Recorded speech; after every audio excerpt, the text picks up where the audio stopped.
people all morning. The Fox 61 Morning News starts now. And right now it's 6 o'clock. With the Supreme Court decision known, what will abortion rights look like here in Connecticut? We'll explain. Plus, protests break out nationwide amid the ruling. We'll have the very latest for you. Also, a community in mourning after a teenager was killed in a crash. What's being done to help his former classmates cope with the loss? Good Monday morning. Thanks so much for starting your new day and your new week off with us. I'm Erica Arias. And I'm Tim Lammers. Good morning to you. Of course, let's get you started with a check on the weather. And unfortunately, it does not look like this is going to be the pick of the week. No. But it's awful, but some rain to talk about. Good morning, Matt. We could always use a little rain. We're starting to get a little dry around here, so rain will help. Thunderstorms we can do without. We'll keep an eye on that for later on. It's a wet start to the work week after a fantastic weekend. Very warm, especially travelers, but it was fantastic. Sun's coming back. The humidity, it's out of here next couple of days. And we have a dry week until the end, and we'll talk about that coming up. It's warm. It's a little still humid. 72 in Hartford, 73 in New Haven, 71 in Groton. Here's the live radar. Again, a couple of showers, a couple of pockets of some downpours. We'll go in closer with the radar, take you to 85 right outside of Hebron and Andover, moving towards Columbia. Some spot showers, as you can see, most of the state staying dry. Still got a frontal boundary off to the west. Later on this afternoon, a better opportunity for rain coming into play. You can see that picking up around the 2 o'clock zone, and then maybe a couple of scattered showers as this passes through. So showers and thunder only getting to 76 today. So see what the clouds can do. Keeping the numbers down. We'll talk about the forecast for the week. I think you're going to like it. A few picks of the week in there. That's all coming up. Right now, let's check in on the roads. Lauren Zenzi joining us with traffic. Good morning. Good morning, Matt. Good morning, everyone. 6:01 here in the Fox 61 CTDOT Traffic Center. We've been following a crash out in Wallingford that started at about 2:30 this morning between exits 13 and 14. You can see right here the heavy delays. It shut down the highway. State police have confirmed this was a one-car accident, and unfortunately, it is a fatal accident. So 3 lanes are blocked as of right now. Traffic moving extremely slow at 6 miles an hour, but it is back open. Do also want to mention North Main Street, the northbound side of Main Street of Route 12 in Killingly is closed. No indication as to when that's going to open either. Also want to get to a water main break in Norwich, which is Main Street to Route 82. The east and westbound lanes are closed on this due to that water main break that happened at about midnight. Coming up on the Fox 61 Morning News at about 6:15, we're going to talk the rails in the skies. But for now, guys, I'll send things back over to you. Good morning. Lauren, good morning. Thanks so much. We will check back soon. All right, at 6:02, protests were held all across the country over the weekend in response to the Supreme Court overturning Roe v. Wade, leaving states to decide if women have the right to have an abortion. And so what does this mean here in Connecticut? Well, Fox 61's Lindsay Kane is live outside the Capitol building with those details. Good morning, Lindsay. Good morning. Well, while abortion bans take effect in other states, Connecticut is being seen as a safe haven with a long history of protecting abortion. Just last month, Governor Ned Lamont signed a reproductive rights bill into law that gives women safe access to abortions here in Connecticut. Now, that bill also protects women who travel to Connecticut seeking abortions from states where it's illegal. It also protects doctors who perform abortions. Protests have been happening everywhere from Capitol Hill to right here in Connecticut as people react to the justice's decision. Pro-abortion advocates believe the decision should be left to each woman, while anti-abortion advocates say this decision is long overdue and life begins at conception. Despite abortions being protected in Connecticut, protesters joined together in Milford yesterday, standing in solidarity with women in other states who don't have the same protections.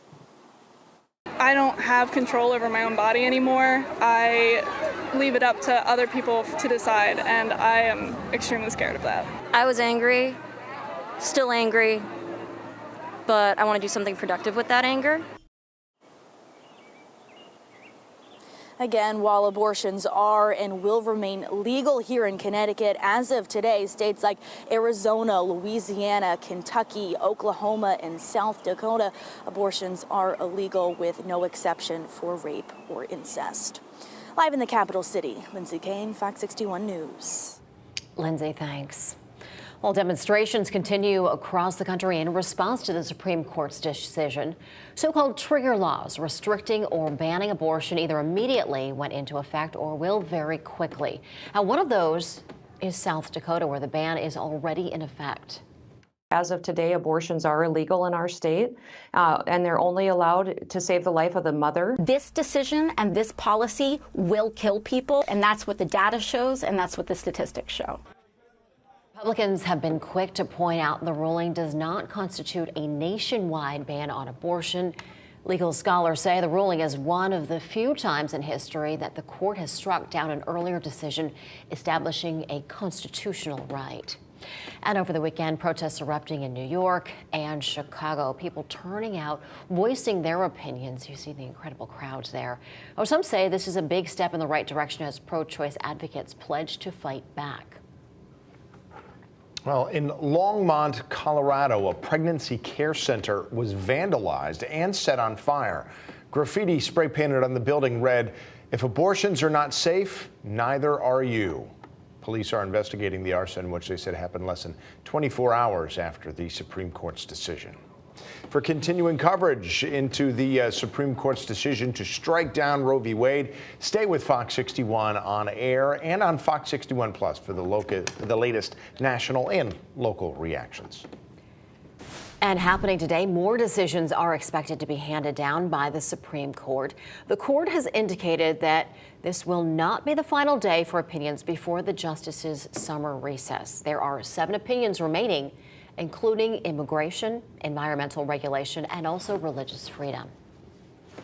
In Rhode Island, a candidate for a state senate says her opponent punched her at a women's rights rally. Democratic candidate Jennifer Rourke says that she was de-escalating a situation with a counter-protester when Republican opponent Jean Lugo punched her several times in the face. Lugo is a police officer who was off duty at the time. He was charged with simple assault and disorderly conduct after turning himself in Saturday afternoon. Lugo announced he is no longer running for office. Right now, the search for a missing swimmer in Candlewood Lake has been suspended until tomorrow. The Department of Energy and Environmental Protection said they won't be looking today because of the rain that's expected. A 20-year-old man went missing Friday night while swimming in the lake near Green Island, which is also known as Chicken Rock. The DEP is asking people to stay away from that area as the search continues, or at least when the search continues. And a community is mourning the loss of a teen who died in a car accident over the weekend. That teen has been identified as 17-year-old Luke Rue of Farmington. The crash happened just after 8:30 Saturday night at the intersection of Colt Highway and Finneman Road. 21-year-old Jacob Coffey, the driver of the other car, was seriously injured. The crash is under investigation. And the Farmington School District released this statement. Here it reads in part, quote, "His kind and gentle personality throughout school, his perseverance and work ethic on and off the baseball diamond and hockey rink, and his outstanding academic achievements will be remembered by the Farmington Public Schools student body, faculty, staff, and administration." And the school district says that Rue had just graduated from Farmington High School and was set to attend the University of Connecticut this fall. The school district is providing counseling services. They're available today for students, staff, friends, and family from 1 to 4 p.m. at Farmington High School. Pfizer said its tweaked COVID vaccine is safe and effective. Officials said 1 month after participants in a study got a combo shot, they wound up seeing a 9 to 11-fold increase in Omicron-fighting antibodies, which wound up being more than 1.5 times better than what they were getting with another dose of the original vaccine.